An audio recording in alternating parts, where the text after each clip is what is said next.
Hello दोस्तों, कैसे हैं आप सब लोग। स्वागत है आप सभी का आपके चैनल द स्टडी टेक में।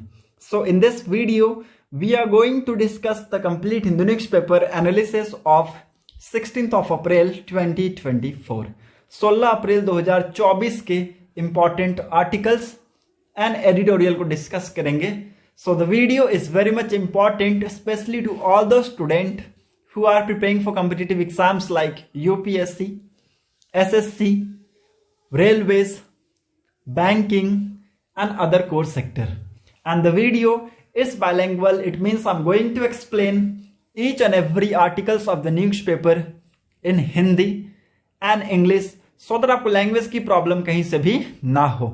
और अगर आपको वीडियो पसंद आता है, हमारा कंटेंट पसंद आता है, पढ़ाने का तरीका पसंद आता है, देन वीडियो को लाइक, शेयर और चैनल को जरूर सब्सक्राइब कर लीजिएगा ताकि आपको हमारी ऐसी वीडियो की अपडेट मिलती रहे।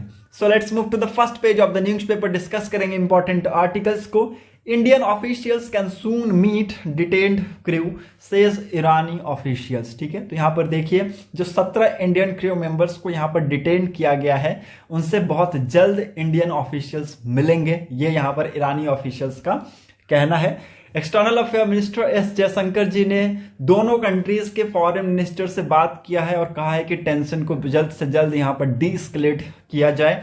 यहां पर न्यू दिल्ली जो है अदरवाइज बहुत ज्यादा न्यूट्रल पोजीशन लेगा ऑन द ईरानियन स्ट्राइक। ठीक है, so again it's a very important article. जिस रीजन में यहां पर लड़ाई हो रहा है वहां पर उससे बहुत ज्यादा इंपैक्ट हमें देखने को मिलेगा ग्लोबली। ओके, ये स्टेटमेंट आप लोग देख सकते हैं यहां पे एस जयशंकर जी के। Okay, we have been telling both of them का मतलब यहां पर इसराइल और ईरान को वो लोग कह रहे हैं कि please do not allow to escalate. ठीक है, मतलब टेंशन को और यहां पर बढ़ने ना दो। ओके, क्योंकि जिस रीजन में आप लड़ रहे हो वहां पर उस रीजन से पूरे ग्लोबल इफेक्ट हमें देखने को मिल रहा है। ठीक है, because it's a very crucial region for global economy. Almost 90 lakh Indians are living in the Gulf region. Okay, and shipping passes through this part of the region and are oils also come from this part of the world. ठीक है, so again it's very important. ये region बहुत ही ज्यादा यहाँ पर critical है, crucial है, इसलिए यहाँ पर peace, prosperity and stability maintain रखना जरूरी है। Okay, hope you are getting my point. Now move to the next important article.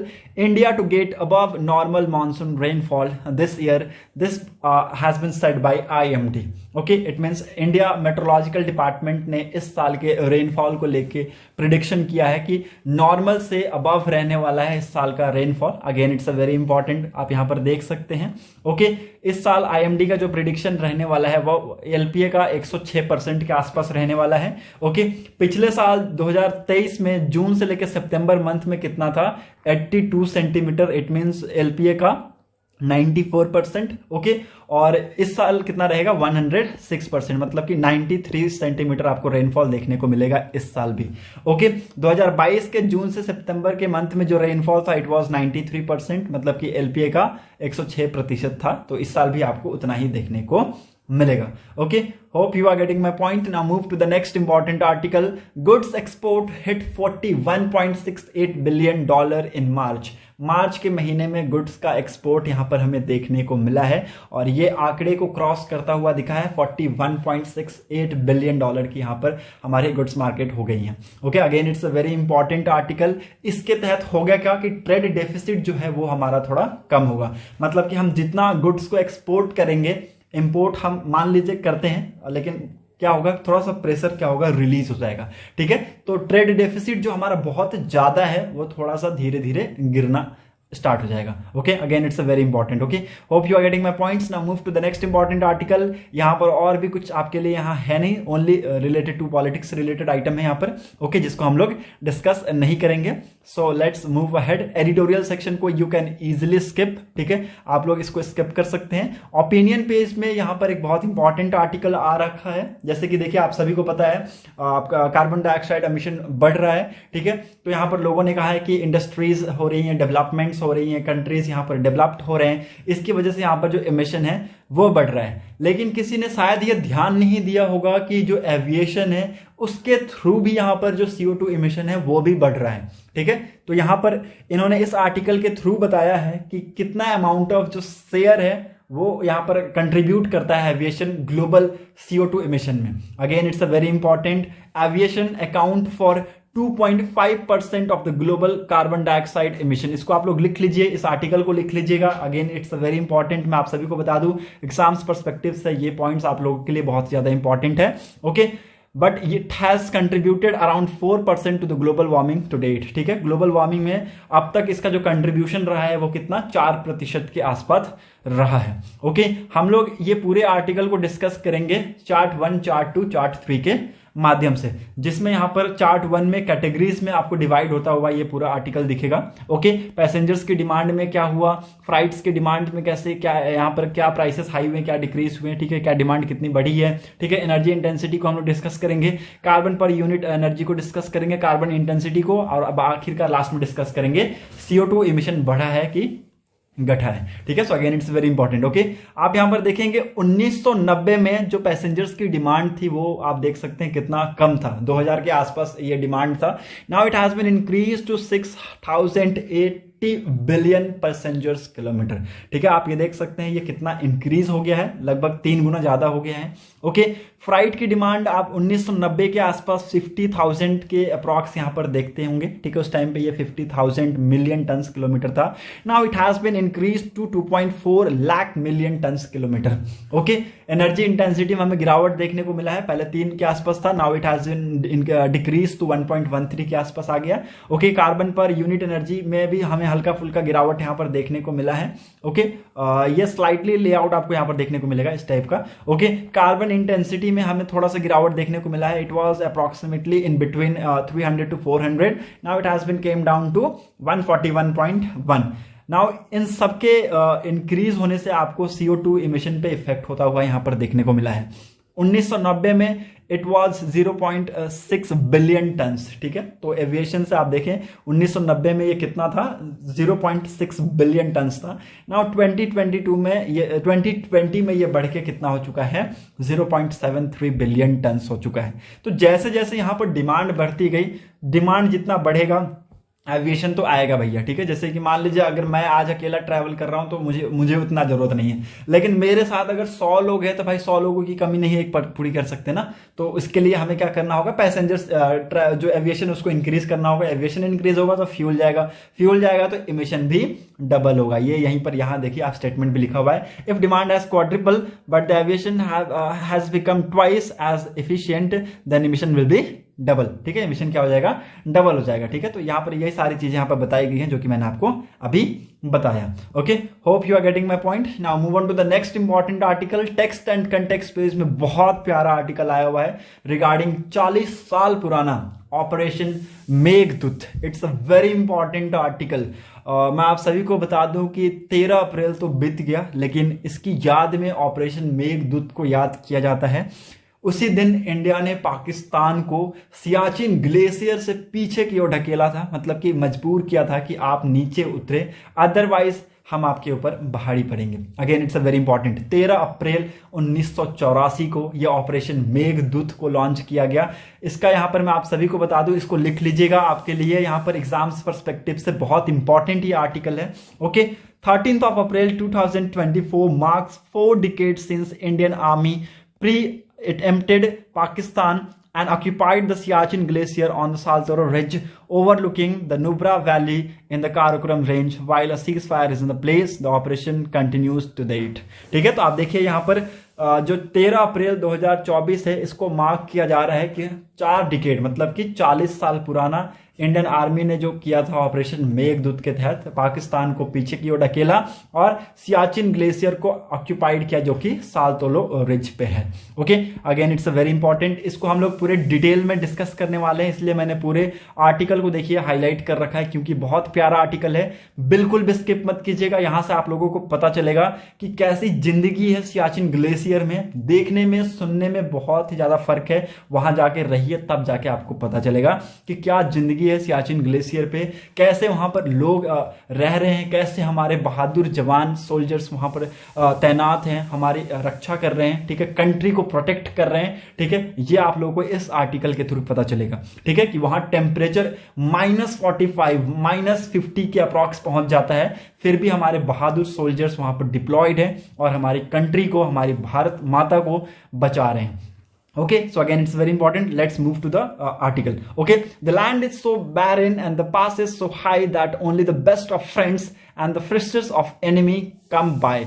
Read a Ladakhi saying at Kumar Post on the Siachen Glacier located at an altitude of 15,632 feet. ठीक है, आप यहाँ पर देख सकते हैं, यहाँ पर लद्दाखी ऑफिशियल्स यहाँ पर उन्होंने कहा है कि कुमार पोस्ट से, जो कि कहाँ लोकेटेड है, सियाचिन ग्लेशियर के 15,632 फीट की एल्टीट्यूड पर ये लोकेटेड है। और इन्होंने कहा है कि the barren is so land, तो देखिए जो लैंड है वो बहुत ज्यादा बैरन है, ठीक है, जो पासेस है बहुत ज्यादा हाई है। देखिए यहाँ पर लड़ने के लिए बहुत ज्यादा हिम्मत चाहिए, ठीक है, लड़ने के लिए बहुत ज्यादा हिम्मत चाहिए, क्योंकि यहाँ पर जो एक्सट्रीम वेदर्स है वही यहाँ पर सबसे बड़ा दुश्मन है, ठीक है। Extreme weather is the biggest enemy on this glacier. Okay, again it's a very important. अप्रैल 2024, जैसे कि मैंने आपको बताया, ये ऐसा किया था। Extreme weather is the biggest enemy on the glacier, ठीक है। ग्लेशियर पे सबसे यहाँ पर महत्वपूर्ण क्या रहता है कि आपको वेदर से लड़ना है, ठीक है, क्योंकि वहां पर टेम्परेचर माइनस रहते हैं। Around 1150 soldiers have lost their lives,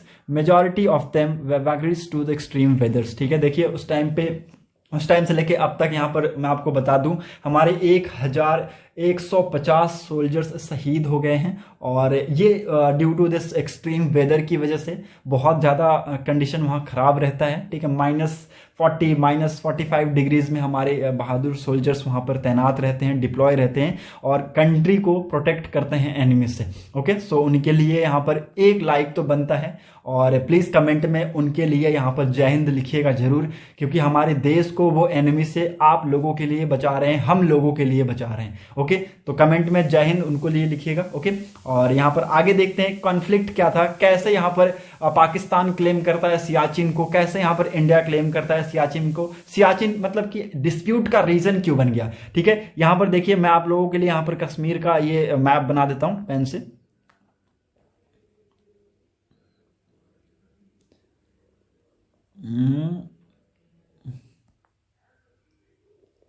ये हो गया, ठीक है।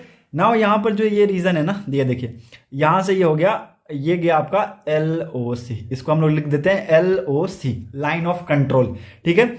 ये जो रीजन है ना, ये जो पॉइंट है ना, ये पॉइंट को मैंने लिख दिया, कौन सा पॉइंट है ये है NJ9842, ठीक है, NJ9842। यहां से ऐसे करके सियाचिन ग्लेशियर ऐसे यहां पर फैला हुआ है, ये ऐसे है, ठीक है। यहां पर एक वैली है जिसको हम लोग साक्षगाम वैली कहते हैं, ठीक है, साक्षगाम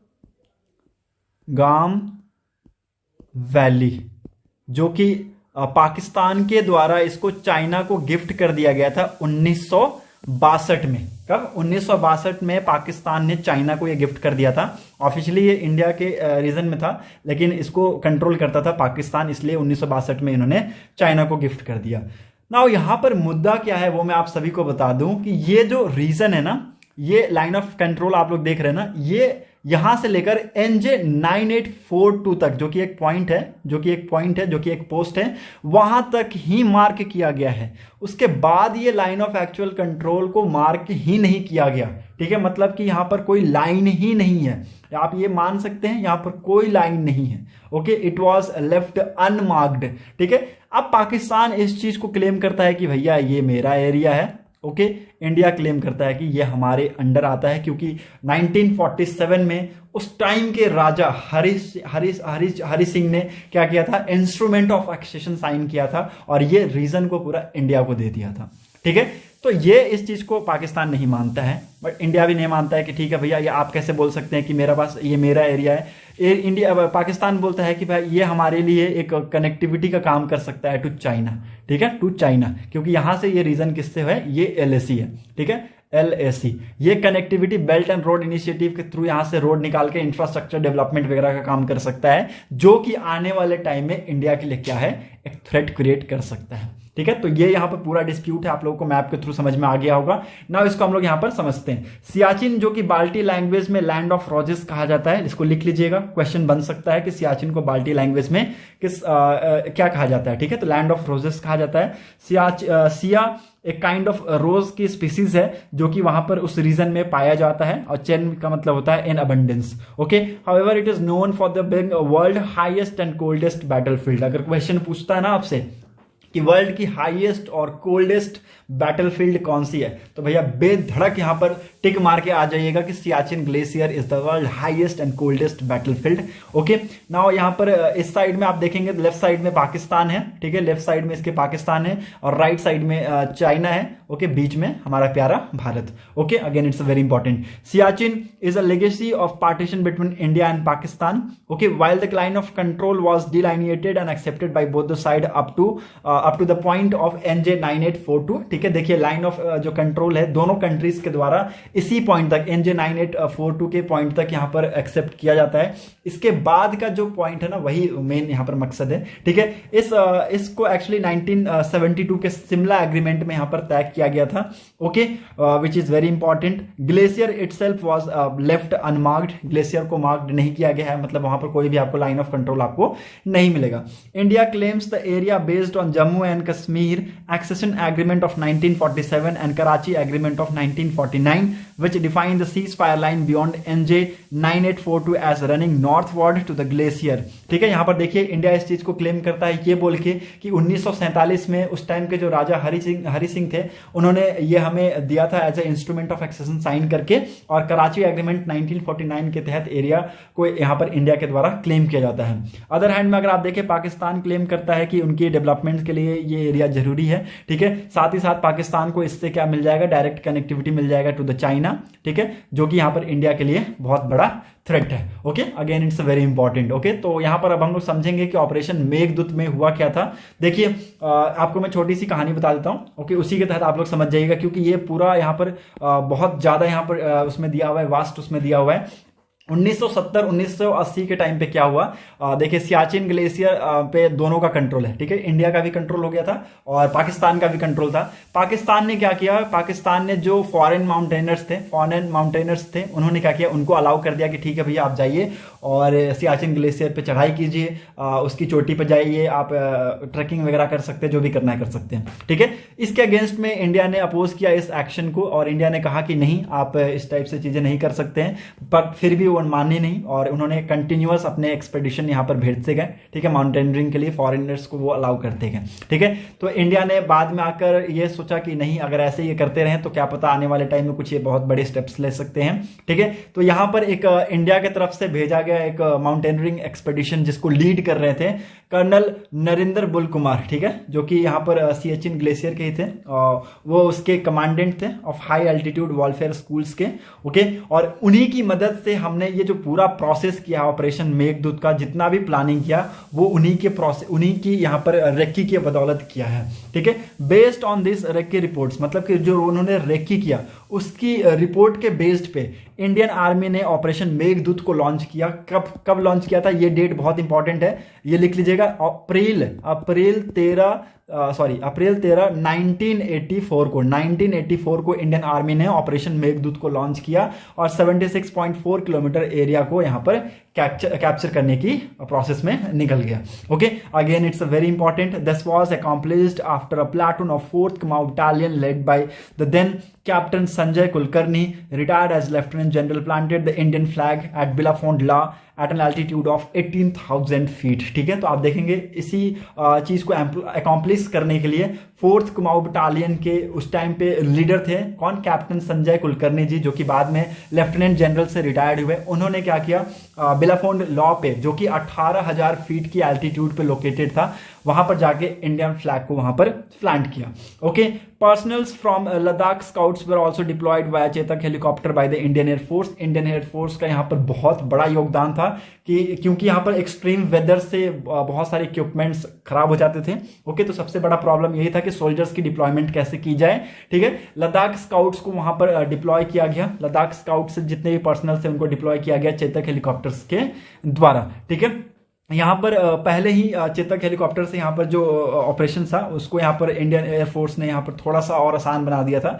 अक्टूबर 1978 से ये यहाँ पर इस चीज को करने के लिए कोशिश कर रहे थे। Additionally in preparation for the operation Indian air force tactical and strategic air filter AN-12S, AN-32S, IL-76S transported stores and troops and air-dropped supplies to a high-altitude airfield from where Mi-8, Mi-17 and Cheetah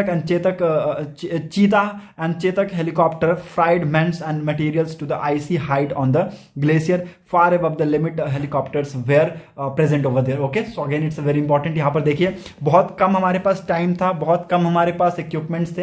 हालांकि इतने कम equipments और इतने कम time के बाद भी हमने यहाँ पर बहुत अच्छा प्रदर्शन किया और यहाँ पर हमने जितने भी हमारे Mi-8 हेलीकॉप्टर, Mi-17 हेलीकॉप्टर, चीता और चेतक हेलीकॉप्टर्स की मदद से हमने जितने सामान हो सके उतना जल्दी सोचा हमने पहुंचा दिए। ठीक है, सो ये बहुत इंपॉर्टेंट था। सून about 300 odd troops were positioned on the strategically important peak and passes of the glacier। लगभग 300 यहाँ पर सोल्जर्स को डिप्लॉयड किया गया। ठीक है, डिप्लॉयड किया गया यहाँ पर ग्लेशियर के ऊपर। ओके, और ऑपरेशन मेघदूत को यहाँ पर स्टार्ट किया गया। Okay, in June 1987 Indian troops captured Quaid post at 21,153 feet under operation Rajiv. ठीक है, ऑपरेशन राजीव के तहत यहाँ पर जून 1987 में इंडियन ट्रूप्स ने यहाँ पर एक क्वाइट पोस्ट था जो कि कहाँ पर लोकेटेड था, 21,153 फीट की एल्टीट्यूड पर लोकेटेड था, उसको यहाँ पर कैप्चर किया। ओके, नाउ यहाँ पर अगेन इट्स वेरी इंपॉर्टेंट कि ये आपको पता होना चाहिए कि इस पोस्ट को बाद में जाकर यहाँ पर रीनेम्ड किया गया था, बाना टॉप के नाम पे इसको रखा गया, क्योंकि उस टाइम पे ये जो नायक सूबेदार थे बाना सिंह, उन्होंने यहाँ पर बहुत अच्छा प्रदर्शन किया था और उन्हीं के बदौलत ये पोस्ट हमने हासिल किया। ठीक है, तो ये उनकी शहादत को यहाँ पर मानते हुए इन्होंने बाना टॉप इसका नाम रख दिया। Okay, so again it's very important. Naik Subedar Bana Singh कहाँ से थे? जैकलाई से थे। बाद में इनको परमवीर चक्र से भी सम्मानित किया गया, जो कि इंडिया का highest war time gallantry award है for leading the attacks in the impossible situation by scaling 1500 foot ice walls. ठीक है, तो यहाँ पर देखिए इतना ज्यादा सिचुएशन इंटेंस हो जाता है कि मौसम के साथ साथ यहाँ पर एनिमी से भी लड़ने में प्रॉब्लम होती है। ठीक है, उसके बावजूद भी आप देखेंगे कि नायक सूबेदार बाना सिंह ने इतनी बड़ी फोर्स को ले जाकर और बहुत बड़ी फोर्स को यहाँ पर रोका और पीछे ढकेलने पे मजबूर किया और पोस्ट को रीगेन किया। Okay, so again it's very important. बहादुर और यहाँ पे देख सकते हैं बहुत जैसे मैं आपको बताया ना कि एल्टीट्यूड में रहना और सोचना अंतर बहुत ज्यादा होता है। जो वहां पर रहते हैं उसको मानसिक प्रेशर, सोशल, फिजिकली प्रेशर तो रहेगा ही रहेगा, सोशल रहेगा ही रहेगा, सबसे ज्यादा जो प्रेशर रहता है वो मेंटली रहता है। ठीक है, तो मेंटली इंसान को फिट रखना पड़ता है खुद को, अदरवाइज यहाँ पर जो सिचुएशन है वो इंटेंस हो सकता है। The actual army post are located at the height of 18,000 feet and above. देखिए यहाँ पर बताया गया कि 18,000 फीट एंड अबव ही आपको आर्मी पोस्ट वहां पर लोकेटेड मिलेगा। ठीक है, क्योंकि यहां पर देखिए 18,000 फीट यहां नहीं होता है, बहुत ज्यादा है। तो यहां पर इस चीज में आपको सबसे ज्यादा जो आपके अंदर चाहिए वो क्या, इंड्योरेंस चाहिए। ठीक है, तो यहां पर देखिए इंड्योरेंस आपको लाना होगा।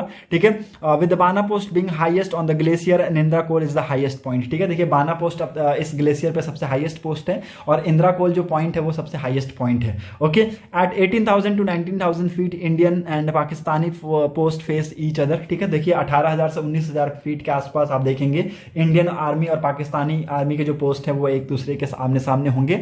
Okay, now it's very important. 20,000 के ऊपर आप देखेंगे कि सिर्फ इंडिया का ही पोस्ट आपको देखने को मिलेगा। Operations on Siachen remains a test of human endurance and skills. ठीक है, ऑपरेशन सियाचिन पे जो ऑपरेशन जितने भी हुए हैं वो यहाँ पर ह्यूमन के एंड्योरेंस और स्किल्स को यहाँ पर टेस्ट भी करता है। ठीक है, कैसे यहाँ पर एक सोल्जर इतने कम टेम्परेचर में वहां पर खुद को सर्वाइव कर लेता है। ठीक है, ये यहाँ पर हमने देखा। Okay, it was specially so in the early days of operation Meghdoot with limited high altitude clothings and equipments. जैसा कि मैंने आपको बताया हमारे पास उतने क्लोथिंग्स थे नहीं, उतने इक्विपमेंट्स थे नहीं, फिर भी हमारे सोल्जर्स ने डट के सामना किया दुश्मनों का और उनको पीछे ढकेलने पे मजबूर किया। While in the initial months, Indian Air Force operations saw the employments of helicopters and transport aircraft. The fighters enters the fray when the detachment of Hunter aircraft from the numbers 27 squadron commenced operation in September 1984 from the high altitude airfield in Leh. Okay, in next couple of years, the Hunter flew over 700 sorties from Leh, carrying out the fighter sweeps, stimulated strikes to keep adverse at the bay. Now यहाँ पर सबसे बड़ा सवाल क्या है कि देखिए अभी उस टाइम पे तो सिचुएशन इंटेंस था, हमारे पास कुछ थे नहीं, हमारे पास ना क्लोथ थे ना इक्विपमेंट्स थे, तो क्या अभी ये सिचुएशन चेंज हुआ है? क्या यहाँ पर रिसेंट डेवलपमेंट्स में हमें क्या कुछ देखने को मिला है, वो हम यहाँ पर डिस्कस करेंगे। Lot has change over the last 4 decades. पिछले 4 सालों में अगर आप देखें तो यहाँ पर बहुत सारी चीजें चेंज हुई हैं, specially in terms of technology, improvement in facilities, logistic support to ensure smooth operations and save lives. ठीक है, तो यहाँ पर देखिए टेक्नोलॉजीज को लेके बदलाव हुआ है, फैसिलिटीज में इंप्रूवमेंट्स आई हैं। ठीक है, लॉजिस्टिक सपोर्ट्स में यहाँ पर हमें आपको इंप्रूवमेंट देखने को मिलेगा ताकि यहाँ पर ऑपरेशंस को स्मूथ चलाया जाए। ठीक है, लोगों की जानें बचानी जाए। ठीक है, सोल्जर्स की यहाँ पर जान बहुत ही ज्यादा कीमती है, आप सबको पता है। अगर वो वहां पर नहीं है तो वो रीजन सेफ नहीं है। अगर वो रीजन सेफ नहीं है तो फिर वहां से बहुत जल्द यहाँ पर एरिया कैप्चर कर सकता है पाकिस्तान। ठीक है, तो उसको सेफ रखना बहुत ज्यादा जरूरी है। एरिया को सेफ रखने के लिए आपको सोल्जर्स को सेफ रखने होंगे। ठीक है, some of the major improvement have been in the area of habitat, communication, mobility, logistic, medical supports and green initiatives. ठीक है, देखिए यहाँ पर कुछ यहाँ पर ये बताए गए हैं कि किस किस रीजन में यहाँ पर हमें इंप्रूवमेंट देखने को मिला है। हैबिटेट में ओके, यहाँ पर थोड़ी बहुत आपको यहाँ पर देखेंगे कि लोग भी यहाँ पर आते जाते हैं। ओके, कम्युनिकेशन में यहाँ पर ऑफ कोर्स नेटवर्किंग वगैरह यहाँ पर ठीक अभी यहाँ पर हो गया है। ठीक है, मोबिलिटी में, लॉजिस्टिक्स में, मेडिकल सपोर्ट्स यहाँ पर हैं। Okay, the glacier is also bearing the Burns of climate change. ठीक है, क्लाइमेट चेंज का यहाँ पर जो असर है वो ग्लेशियर पर भी आपको देखने को मिलेगा। ठीक है, तो ये सारी चीजें हम यहाँ पर देखने को मिली है। In addition to all terrains vehicles, ATVs and ATV bridge improving mobility across the glaciers. ठीक है, देखिए यहाँ पर मोबिलिटीज को यहाँ पर स्मूथ करने के लिए या जितने भी ब्रिजेस वगैरह हैं वो यहाँ पर बनाए जा रहे हैं और एटीवीज व्हीकल्स यहाँ पर बनाए जा रहे हैं। The induction of Chinook heavy lift helicopters and logistic drones has significantly improved the supply of essential provisions to personnels deploy in the post that are cut off during winters. ठीक है, देखिए यहाँ पर भरपूर मात्रा में सामान आ जाए, क्योंकि यहाँ पर जो विंटर है, विंटर की वजह से जो यहाँ पर रास्ते हैं वो जाम हो जाते हैं और इसलिए यहाँ पर कहा जा रहा है कि गर्मी में जब होते हैं ना तो वो क्या करते हैं, भरपूर मात्रा में सामान को पहले से स्टोर कर लेते हैं ताकि विंटर में उनको दिक्कत ना हो। ठीक है, पहले हमारे पास क्लोथ्स नहीं थे, लेकिन अब यहाँ पर special clothes, mountaining equipments, advance ration, timely weather updates ensure that soldiers are better prepare to withstand temperature that falls -60 degrees. आप देख सकते हैं कि यहाँ पर पहले उस टाइम पे हमारे पास ना ही स्पेशल क्लोथ्स थे, ना ही माउंटेनियरिंग के कोई इक्विपमेंट है, ना ही कोई हमारे पास उतना एडवांस राशन था। ठीक है, ना ही कोई टाइमली वेदर अपडेट्स था, लेकिन आज की डेट में यहाँ पर सारा चीज कर दिया गया है ताकि यहाँ पर जो हमारे सोल्जर्स हैं वो यहाँ पर बेटर प्रिपेयर्ड रहें, पहले से इस चीज के लिए तैयार रहें कि -60 डिग्री के टेम्परेचर को कैसे झेलना है। Today's nearly all aircrafts of Indian air force including Rafale, Sukhoi 30, MKI, Chinook, Apache, advance light helicopter Mark 3, Mark 4, light combat helicopters Prachand, MiG-29, Mirage 2000, C-15, C-17, C-130J, IL-76 and AN-32 operates in support of operation Meghdoot. ठीक है, the Indian air force set. ठीक है, देखिए यहाँ पर इतने सारे हमारे पास अभी हेलीकॉप्टर्स और जेट्स हो गए हैं। बहुत इंपॉर्टेंट है ये डेवलपमेंट्स होना चाहिए। ठीक है, ताकि आने वाले टाइम में अगर वापस से कुछ इस टाइप की सिचुएशन होती हैं तो यहाँ पर हमारे जवानों को ये सारी चीजें फेस करने की जरूरत ना पड़े। Now again it's a very important, hope you are getting my point. Now how does hydrocarbon extraction happen. ठीक है, देखिए हाइड्रोकार्बन का जो एक्सट्रैक्शन होता है वो कैसे होता है वो हम लोग यहाँ पर डिस्कस करेंगे। ओके, इसकी प्रोसेस को हम लोग यहाँ पर डिस्कस करेंगे। Okay, over Melania mightily geological process in the earth crust heated and compressed together piece of life form that had been dead for a while। देखिए यहाँ पर इस प्रोसेस में ना थोड़ा समय लगता है, लेकिन ये प्रोसेस थोड़ा सा यहाँ पर क्रिटिकल है। Okay, eventually this mulch of organic matter accumulated as hydrocarbon inside rock formation। The two industrial revolutions were the result mainly of people's findings a way to extract these hydrocarbons and using them to drive many great engines whose foul breath polluted the air and water and eventually gave us global warming। देखिए हमें जो global warming मिल रहा है वो ये air pollutions, water pollutions और ये सारी चीज़ों की वजह से ही मिल रहा है। और इसका जो शुरुआत है वो कहीं ना कहीं शायद इसी से है, ठीक है। तो इसलिए ये आर्टिकल हमें यहाँ पर आता हुआ दिखा है। Where are hydrocarbons located, hydrocarbons located कहाँ है ये यहाँ पर आप लोगों को पता चलेगा। ये the most common forms in which these hydrocarbon exist in subterranean rock formation are natural gas, coal, crude oil and petroleum.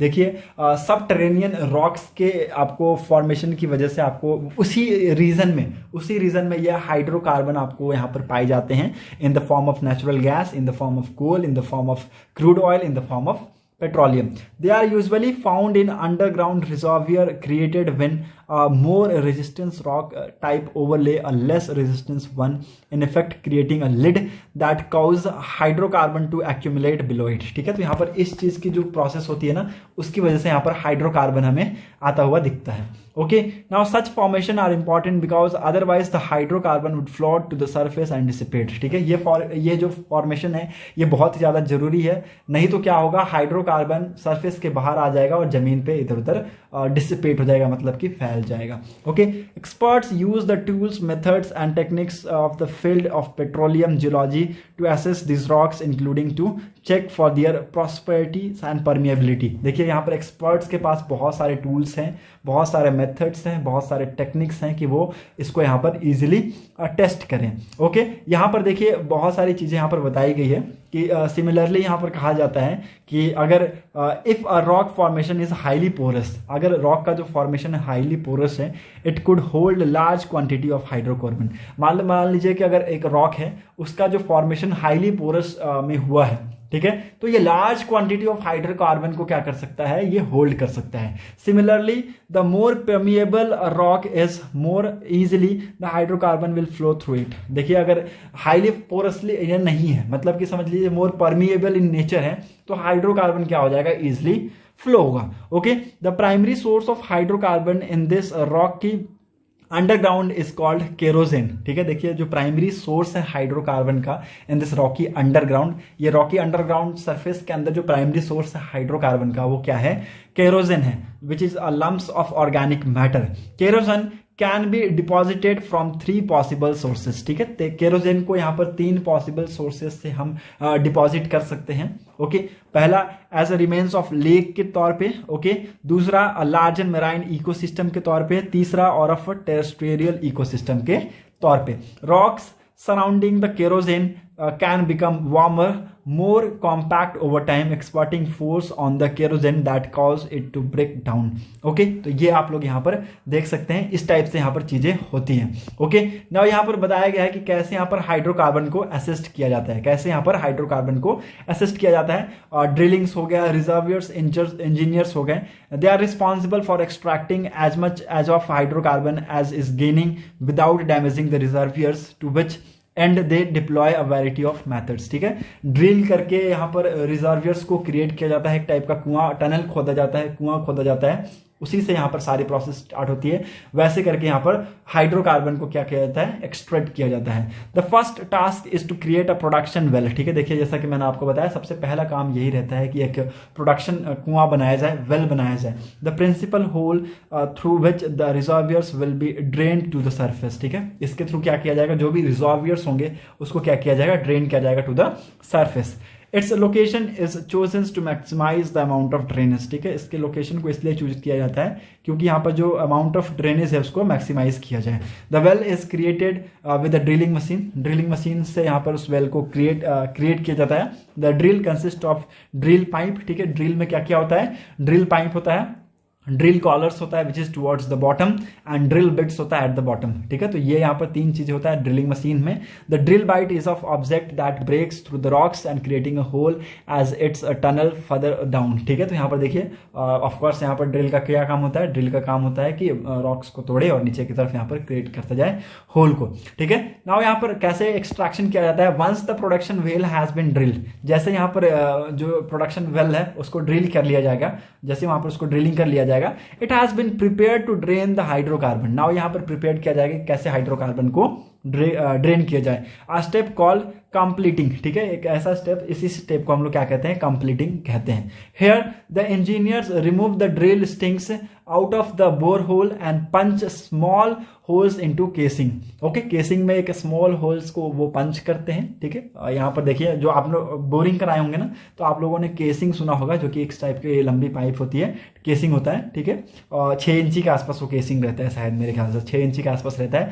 तो यहाँ पर जो इंजीनियर्स होते हैं ना, छोटे छोटे ये छेद करते हैं स्मॉल होल्स में, मतलब कि उसको पंच करके छेद करते हैं, ठीक है, और देखते हैं कि कहाँ पर क्या हो रहा है। Okay, more often than not, the pressure inside the well is sufficient lower than in the surrounding rocky for the hydrocarbon to start flowing into the well and rising up over on their own। ठीक है, देखिए इससे क्या होगा, यहाँ पर इतना ज्यादा अमाउंट ऑफ प्रेशर क्रिएट होता है ना कि जो छेद उन्होंने किया है उसके थ्रू क्या होगा, वो हाइड्रोकार्बन फ्लो होना स्टार्ट होगा वेल के अंदर, और वो धीरे धीरे क्या होगा, खुद में खुद वो ऊपर आ जाएगा। Okay, as they rise they are force to exit at top via narrow tube. ठीक है, नैरो ट्यूब से उसको क्या किया जाता है, बाहर निकाल लिया जाता है। Again it's a very important, इसको लिख लीजिएगा। ओके, तो ऐसे करके क्या करते हैं, ये जो प्रोसेस है उसको कंप्लीट करते हैं। जो फ्लोज है वो हाइड्रोकार्बन का ये कंप्लीशन स्टेज पे आता है और इस चीज को यहाँ पर कंप्लीट करते हैं। ठीक है, तो इस प्रोसेस के थ्रू जो हाइड्रोकार्बन है उसको एक्सट्रैक्ट किया जाता है। Okay, hope you are getting my points. Now move to the next important article. यहाँ पर और कुछ भी इंपॉर्टेंट है नहीं, so let's move to the business section. जैसा कि मैंने आपको बताया कि मार्च जो एक्सपोर्ट है वो यहाँ पर बढ़ा है, उसी के साथ साथ इन्फ्लेशन भी यहाँ पर हमें बढ़ता हुआ दिखा है 0.53% के हिसाब से। ओके, तो ये आप लोग देख सकते हैं, एक्सपोर्ट बढ़ा है तो यहाँ पर इन्फ्लेशन भी बढ़ा है। Okay, hope you are getting my point. Sports section में आपको सबको पता है कि कल सनराइजर्स हैदराबाद ने खुद का रिकॉर्ड ही तोड़ दिया और 288 का टारगेट दिया, जो कि आरसीबी ने एक अच्छा चेस यहाँ पर किया है। ओके, और दिनेश कार्तिक यहाँ पर 35 गेंदों में इन्होंने 83 स्कोर्स किए, जो कि यहाँ पर रॉयल चैलेंजर्स बैंगलोर को 262 के आंकड़े तक पहुंचा है। बहुत ज़्यादा क्लोज हो गई थी, एक टाइम को लगा था कि अगर ये लास्ट तक रह गए तो बहुत ज़्यादा यहाँ पर सरदर्द बन जाएंगे सनराइजर्स हैदराबाद के लिए। ओके, सो स्पोर्ट्स सेक्शन से बस इतना ही। Thanks for watching a video. अगर आप लोगों को वीडियो पसंद आया हो तो चैनल को जरूर सब्सक्राइब कर लीजिएगा, साथ ही साथ बेल आइकन को क्लिक कर लीजिएगा ताकि आपको हमारी ऐसी अपडेट्स मिलती रहें। Thanks for watching.